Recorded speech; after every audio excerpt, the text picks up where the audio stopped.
نماز کے بعد بھی اذکار کرتے تھے. یا اللہ استغفار 3 مرتبہ کرتے تھے، میں نے پچھلے جمعے بھی بتایا. عمل کے بعد بھی استغفار، عمل کے بعد بھی قبولیت کی دعا. یا اللہ اسے قبول فرما لیجیے، آپ کی توفیق سے بنا رہا ہوں. حضرت ابراہیم خلیل اللہ نے بیت اللہ کو تعمیر کیا، عمارت بن گئی، دیواریں بلند ہو گئی.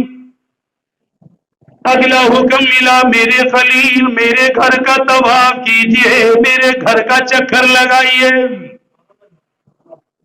طواف کرنے کا حکم ملا، عمرہ حج کرنے کا حکم ملا.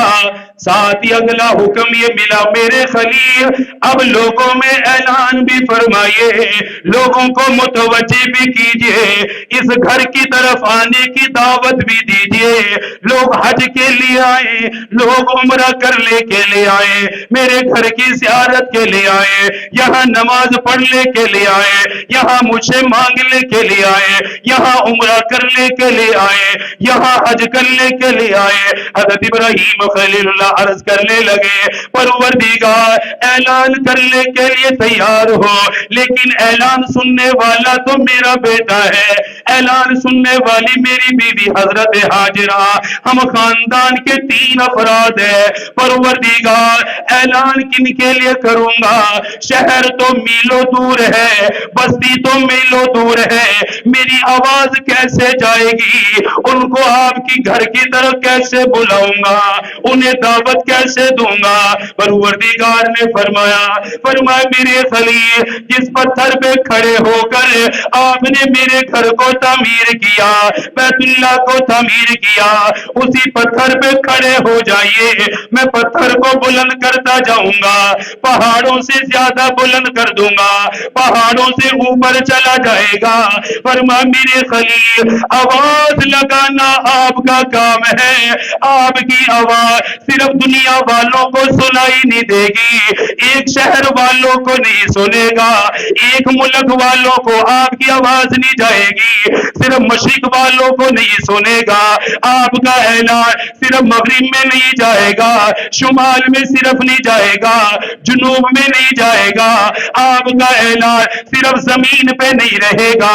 فرمایا میرے خلیل، اعلان کرنا آپ کا کام ہے، میں آواز کو اتنا بلند کر دوں گا، آواز کو اتنی بلندی عطا کروں گا جیسے میرا گھر سب سے بلند ہے.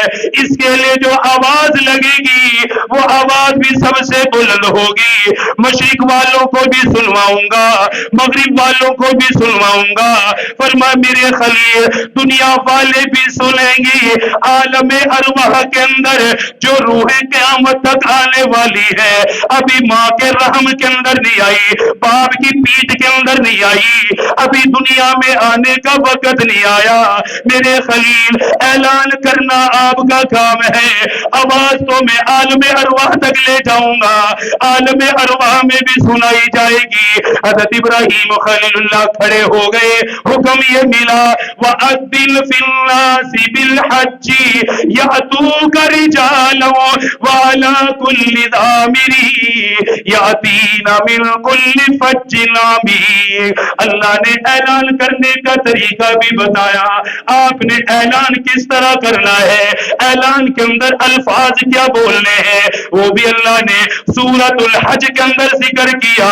فرمائے میرے خلیل، آپ نے یہ کہنا، او لوگو اللہ کی گھر کی طرف آ جاؤ، عمرہ کرنے کے لیے آ جاؤ، حج کرنے کے لیے آ جاؤ، اللہ کے گھر کی زیارت کے لیے آ جاؤ، پیدل چلتے ہوئے آ جاؤ، سواریوں پر سواری کرتے ہوئے آ جاؤ، چاروں طرف سے آ جاؤ، تمام راستوں سے چلتے ہوئے آ جاؤ. حضرت ابراہیم خلیل اللہ کھڑے ہو گئے، اعلان کرنے لگے، او لوگو میں نے اللہ کا گھر بنا دیا، بیت اللہ بن چکا ہے، طواف کے لیے بن چکا ہے، عمرہ کرنے کے لیے بن چکا ہے، حج کرنے کے لیے بن چکا ہے، آ جاؤ میری آواز پہ لبیک کہتے ہوئے آ جاؤ، اللہ کے گھر میں حاضری واپسی کے لیے آ جاؤ.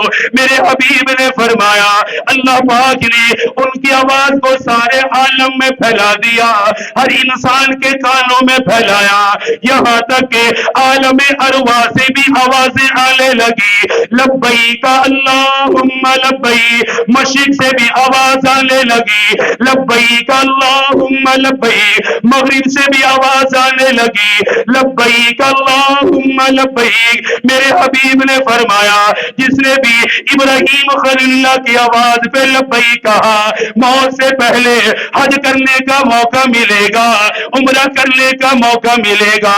اس لیے حاجی جب اللہ کے گھر کے لیے جاتا ہے, عمرہ کرنے کے لیے جائے گا, طواف کرنے کے لیے جائے گا, حج کرنے کے لیے جائے گا, زبان سے یہ تلبیہ کہتا ہوا جائے گا لبیک اللہم لبیک لا شریک لک لبیک ان الحمد والنعمت لک والملک لا شریک لک لبیک. اے میرے پروردگار میں آ گیا, حج کرنے کے لیے آ گیا, عمرہ کرنے کے لیے آ گیا, طواف کرنے کے لیے آ گیا, صفا مروہ کا چکر لگانے کے لیے آ گیا, مزدلفہ کی حاضری کے لیے آ گیا, مینا کی حاضری کے لیے آ گیا, عرفات کے میدان میں جانے کے لیے میں آ گیا.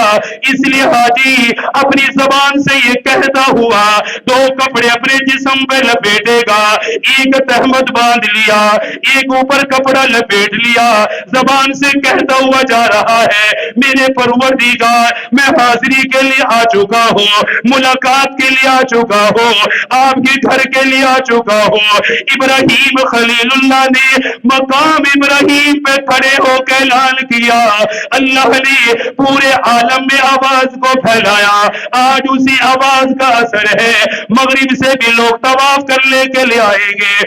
دنیا میں سب سے زیادہ رش آپ کو حج کے موقع پہ ملے گا, حج کرنے والے حج کرتے رہیں گے. میرے آقا نے فرمایا جس نے بھی لبیک کہا موت سے پہلے اللہ حج کی توفیق عطا کرے گا.